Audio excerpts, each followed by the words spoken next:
Exodus chapter 36. So Bezaleel and Aholiab, along with all the totally wise-hearted peeps who had been given wisdom by the Lord, got to work on all the stuff for the sanctuary, doing exactly what the Lord had commanded. Moses called these dudes, Bezaleel and Aholiab, and all the other wise-hearted folks whose hearts were totally into it, and they were ready to roll. They started getting all the offerings the Israelites brought for the work of the sanctuary, and people kept bringing more offerings every morning. All the wise people doing the work stopped and went to Moses, saying, "Dude, the people are bringing way more stuff than we need to finish the job the Lord commanded." So Moses was all, "Whoa, okay, stop. No one needs to bring anything else." And the people were told to chill out on the offerings. They had more than enough stuff to make everything they needed. Actually, way too much. Then all those super wise dudes that started making the 10 curtains for the tabernacle out of fine linen, with blue, purple, and scarlet, and they added cherubim designs, like majorly fancy work. Each curtain was 28 cubits long and 4 cubits wide, totally the same size. They connected 5 curtains together and then the other 5 together too, so everything fit perfectly. They made loops of blue fabric at the edges of the curtains to connect them, one curtain to the other. 50 loops on one curtain and 50 loops on the edge of the next. It was like a perfect matchup, holding everything together. They also made 50 gold clasps to cover the curtains, and bam, it was one whole tabernacle. Then they made the tent covering for the tabernacle out of goat's hair. There were 11 curtains for that. Each curtain was 30 cubits long and 4 cubits wide, same size for all. They joined 5 curtains together, then the other 6, keeping them separate. Like before, they made 50 loops on the edge of the curtain and another 50 on the other edge to couple them up, and 50 brass clasps held the tent together as one. Then they made a covering for the tent out of ram skins dyed red, and another one of badger skins on top of that. They also made boards of shittim wood, standing upright for the tabernacle. Each board was 10 cubits long and 1.5 cubits wide. Each board had 2 tenons, perfectly lined up for all the boards of the tabernacle. They made 20 boards for the south side, and they made 40 silver bases for the 20 boards. 2 bases under each board for its tenons. For the north side, they also made 20 boards. And again, 40 silver bases, 2 under each board. Then they made 6 boards for the west side of the tabernacle, and 2 boards for the corners of the tabernacle at the back. The boards were joined at the bottom and at the top of the ring, totally secure. So there were 8 boards and 16 silver bases, 2 bases under each board. Then they made bars of shittim wood, 5 for the boards on one side of the tabernacle, 5 for the boards on the other side, and 5 for the boards on the west side. They made the middle bar to go all the way through the boards from end to end. All the boards were overlaid with gold, and they made gold rings to hold the bars, which were also covered in gold. Like totally glam. Then they made a veil out of blue, purple, and scarlet in fine linen with cherubim designs, a super intricate piece of work. They also made 4 pillars of shittim wood, overlaid them with gold, and made golden hooks, casting 4 silver bases for them. For the entrance of the tent, they made a curtain of blue, purple, and scarlet in fine linen with amazing needlework. The curtain had 5 pillars with golden hooks, and the tops and rods were covered in gold, but the bases were made of brass. Exodus chapter 37. So Bezaleel made this super awesome ark out of shittim wood, right? It was 2.5 cubits long, 1.5 cubits wide, and 1.5 cubits tall. Totally proportional. He covered the whole thing in pure gold, inside and out, and then added this fabulous gold crown all around it. Like super luxe vibes. He cast 4 gold rings for it, 1 for each corner, 2 on each side, so it could totally be carried around in style. Then he made these staves of shittim wood, and yep, He covered them in gold too, because, duh, everything's got to match. He put the staves through the rings on the sides of the ark, so it was ready to be carried wherever they needed to take it. So convenient. He also crafted the mercy seat out of pure gold, 2.5 cubits long and 1.5 cubits wide. Talk about divine design. Then he made 2 cherubim out of that same gold, hammered out from one solid piece, one on each end of the mercy seat. One cherub on one end, the other on the opposite end. They were part of the mercy seat, all connected in everything. Such a seamless look. These cherubim were spreading their wings high, covering the mercy seat, with their faces turned toward each other, looking down at the mercy seat. It was like so symbolic. Then he made the table out of shittim wood, which was 2 cubits long, 1 cubit wide, and 1.5 cubits tall. Of course, he covered it in pure gold and added a crown of gold around the top. Super fancy. He even added a border around the table about a hand's breadth wide, and then crowned that with more gold. Because why not?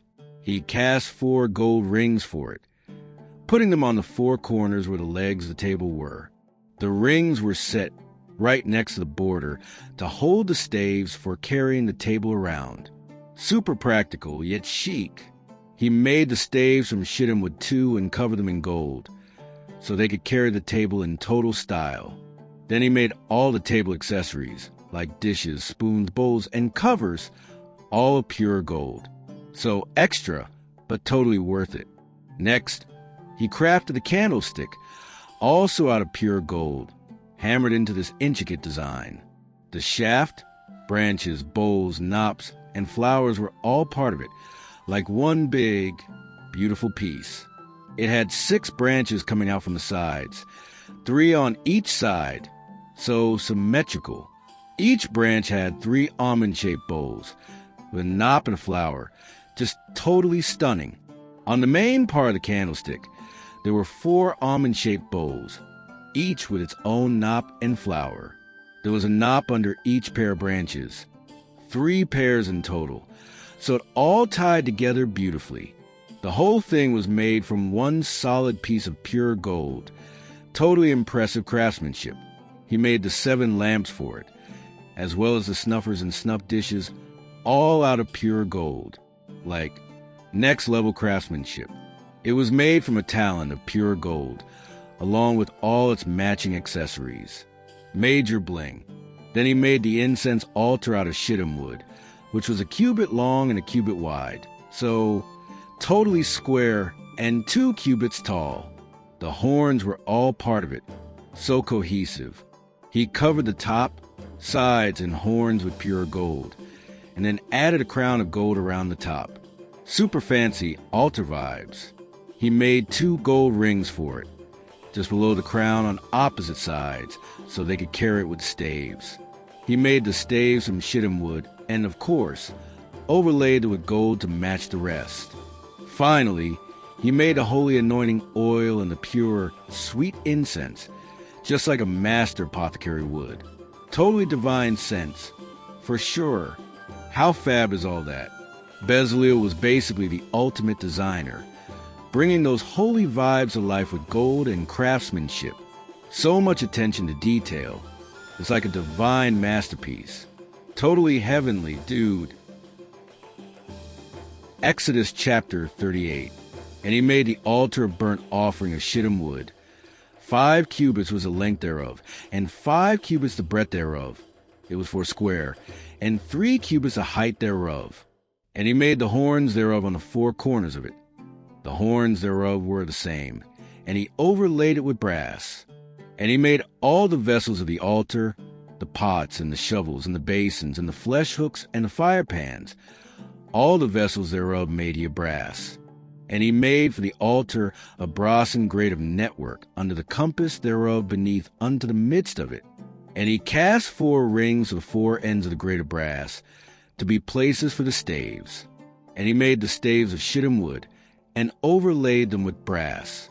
And he put the staves into the rings on the sides of the altar to bear it withal. He made the altar hollow with boards. And he made the laver of brass, and the foot of it of brass, of the looking glasses of the women assembling, which assembled at the door of the tabernacle of the congregation. And he made the court. On the south side, southward the hangings of the court were of fine twined linen, 100 cubits. Their pillars were 20, and their brass and sockets 20. The hooks of the pillars and their fillets were of silver. And for the north side the hangings were 100 cubits. Their pillars were 20, and their sockets of brass 20. The hooks of the pillars and their fillets of silver. And for the west side were hangings of 50 cubits. Their pillars 10, and their sockets 10. The hooks of the pillars and their fillets of silver. And for the east side eastward 50 cubits. The hangings of the one side of the gate were 15 cubits. Their pillars 3, and their sockets 3. And for the other side of the court gate, on this hand and that hand, were hangings of 15 cubits. Their pillars 3, and their sockets 3. All the hangings of the court round about were of fine twined linen, and the sockets of the pillars were of brass. The hooks of the pillars and their fillets of silver, and the overlaying of their chapiters of silver, and all the pillars of the court were filleted with silver. And the hanging for the gate of the court was needlework of blue and purple and scarlet, and fine twined linen. And 20 cubits was the length, and the height and the breadth was 5 cubits, answerable to the hangings of the court point 19. And their pillars were 4, and their sockets of brass 4, their hooks of silver, and the overlaying of their chapiters and their fillets of silver. And all the pins of the tabernacle and the court round about were of brass. This is the sum of the tabernacle, even of the tabernacle of testimony, as it was counted, according to the commandment of Moses, for the service of the Levites, by the hand of Ithamar, son to Aaron the priest, and Bezaleel the son of Uri, the son of Hur, of the tribe of Judah, made all that the Lord commanded Moses. And with him was Aholiab, son of Ahisamach, of the tribe of Dan, an engraver and a cunning workman, and an embroiderer in blue, and in purple, and in scarlet, and fine linen. All the gold that was occupied for the work in all the work of the holy place, even the gold of the offering, was 29 talents, and 730 shekels, after the shekel of the sanctuary. And the silver of them that were numbered of the congregation was 100 talents, and 1,760 shekels, after the shekel of the sanctuary. A bekah for every man, that is, half a shekel, after the shekel of the sanctuary, for every one that went to be numbered, from 20 years old and upward, for 600,000 and 3,550 men. And of 100 talents of silver were cast the sockets of the sanctuary, and the sockets of the veil, 100 sockets of the 100 talents, a talent for a socket. And of 1,775 shekels, he made hooks for the pillars, and overlaid their chapiters, and filleted them. And the brass of the offering was 70 talents, and 2,400 shekels. And therewith he made the sockets to the door of the tabernacle of the congregation, and the brasen altar, and the brasen grate for it, and all the vessels of the altar, and the sockets of the court round about, and the sockets of the court gate, and all the pins of the tabernacle, and all the pins of the court round. Exodus chapter 39. So they totally used all this blue, purple, and scarlet fabric to make the cloths for service in the holy place. And Abvi, they made the holy outfits for Aaron, just like the Lord told Moses. The ephod was superfab, made of gold, blue, purple, and scarlet, and some fine twined linen, totally couture. They even beat the gold into thin plates and cut it into wires to work it into the blue, purple, and scarlet. Like, so intricate, right? Then they made these shoulder pieces to hold it all together. Everything was perfectly connected at the edges. So seamless. And the belt? Oh! It was part of the whole design. Gold, blue, purple, and scarlet, just like the Lord said. So matchy-matchy and on point. They also worked these onyx stones set in gold. Each stone had the names of the children of Israel, engraved just like fancy signet rings. So chic. They put the stones on the shoulders of the ephod. So Aaron would be carrying the tribes of Israel on his shoulders. Super symbolic, right? As the Lord commanded Moses, of course. The breastplate? OMG, it was totally intricate work. Gold, blue, purple, scarlet, and fine linen. So much attention to detail. It was perfectly square and doubled up like a span by a span. Totally balanced and symmetrical. Love it. Then they set with 4 rows of gorge stones. The first row had a sardius, a topaz, and a carbuncle. Bling, bling. The second row had an emerald, a sapphire, and a diamond. Major sparkle vibes. The third row, a ligure, an agate, and an amethyst. So luxe. And the fourth row, a beryl, an onyx, and a jasper. All set in gold, because obviously gold makes everything better. Each stone had one of the 12 tribes' names engraved, just like a signet ring. Like, so personal and meaningful.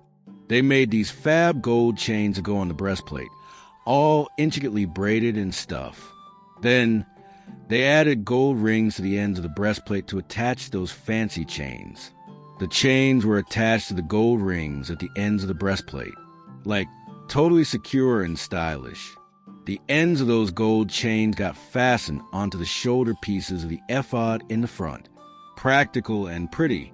They also made 2 more gold rings and put them on the ends of the breastplate, closer to the ephod. And for even more security, they added 2 other golden rings on the ephod sides near the front, just above the belt. Everything was totally locked in place. No wardrobe malfunctions here. So they totally tied the breastplate to the ephod using these blue laces, making sure it stayed above that super intricate belt. Everything was secure, just like the Lord told Moses. And then the robe for the ephod, it was woven all blue, totally seamless. It had this hole in the middle, kind of like a sleeveless armor vibe, but with a reinforced band around the neckline so it wouldn't tear. Very practical, yet chic. They got fancy with the hem, putting on these cute little pomegranates in blue, purple, and scarlet, all made with twined linen. Oh, and bells. They made these fab little pure gold bells and alternated them with the pomegranates all around the hem of the robe. Total fashion statement, right? So it was like a bell and a pomegranate, all the way around, just like the Lord commanded Moses.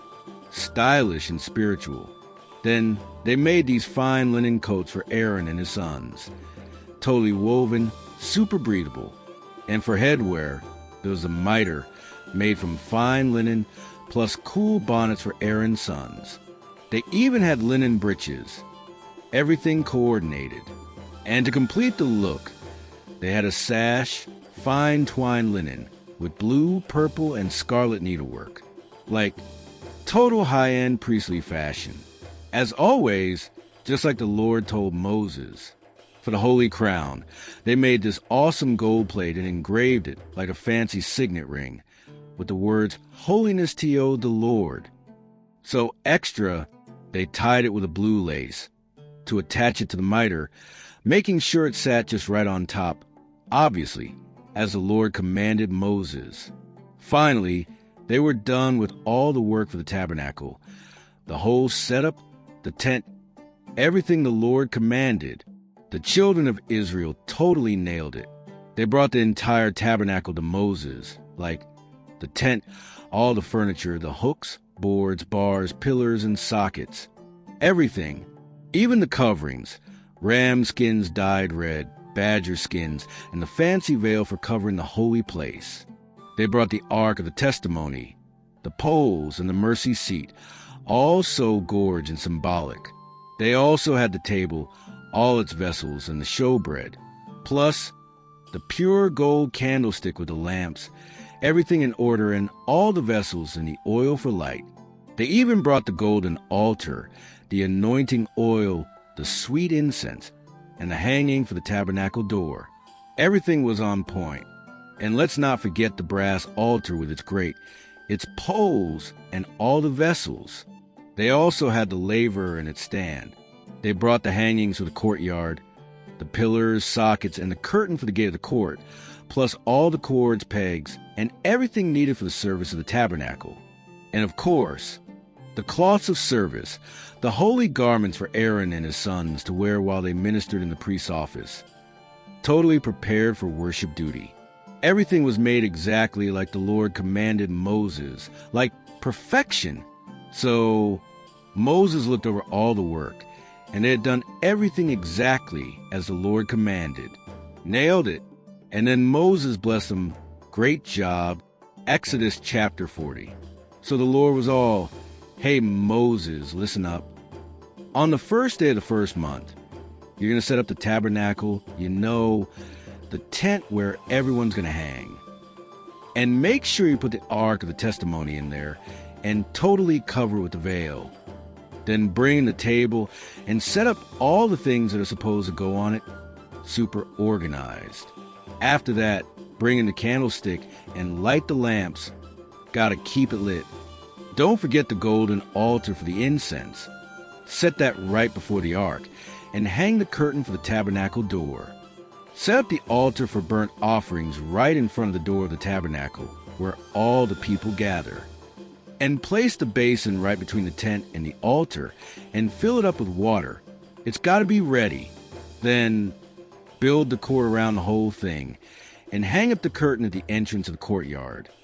Now, take the anointing oil and totally anoint the tabernacle and everything inside it. That's going to make it all holy and sacred for real. Also, anoint the altar of the burnt offering and all its accessories. Make it super holy too. It's got to be on another level. Anoint the basin and its stand. Sanctify that too. Then bring Aaron and his sons to the door of the tabernacle and give them a good wash with water. Dress Aaron in holy robes and anoint him, making him all sacred and ready to serve as a priest for me. Do the same for his sons. Dress them up in their priestly coats, looking fab. Anoint them just like you did for Aaron, so they can serve me as priests too. This anointing is forever, a priesthood that's going to last for all generations. So Moses was like, "Got it, Lord," and did exactly what the Lord told him, like no messing around. And on the first day of the first month of the second year, Moses got busy setting up the tabernacle. He fastened the bases, set up the boards, slotted in the bars, and raised the pillars, totally nailing it. Then he spread the tent over the tabernacle and put the covering over the top, just as the Lord told him. After that, Moses took the testimony and put inside the ark, set the poles in place, and put the mercy seat on top of the ark. Mission accomplished. So Moses brought the ark into the tabernacle, right? He set up the veil to cover it and totally shield the ark of the testimony, just like the Lord told him to. Then he placed a table in the tent of the congregation on the north side of the tabernacle, outside the veil. He made sure the bread was set up all nice and neat before the Lord, just how the Lord wanted it. After that, he put the candlestick inside the tent of the congregation, across from the table on the south side of the tabernacle. Moses lit the lamps before the Lord as per the Lord's instructions, keeping everything lit and glowing. Then he placed a golden altar inside the tent of the congregation, right in front of the veil. He burned some sweet incense on it, totally as the Lord had commanded him. Next, he set up the curtain at the entrance of the tabernacle. Everything was looking totally fab. He placed the altar for burnt offerings by the entrance of the tabernacle and offered the burnt and grain offerings, again, following all the Lord's commands. Then he set the basin between the tent and the altar, filling it with water for washing, keeping things fresh. Moses, Aaron, and his sons all washed their hands and feet there, getting squeaky clean. Whenever they went into the tent of the congregation or came near the altar, they made sure to wash up exactly like the Lord told Moses to. And finally, Moses put up the court all around the tabernacle and the altar and set up the entrance curtain for the court. With that, Moses was totally done with the work. Then this epic cloud came down and covered the tent of the congregation, and the glory of the Lord totally filled the tabernacle. It was so intense that Moses couldn't even go inside the tent because the cloud was there and the glory of the Lord filled the entire place. Talk about a divine vibe. Whenever the cloud lifted from the tabernacle, the children of Israel would pack up and head out on their journey. But if the cloud didn't lift, they just stayed put, waiting until it was time to roll. The cloud of the Lord hung over the tabernacle by day, and at night there was this rad fire in it, totally visible to the whole house of Israel during all their travels. Talk about having a heavenly guide 24/7. That's Exodus, the ultimate story of God leading his people out of Egypt and showing them how to live their best lives.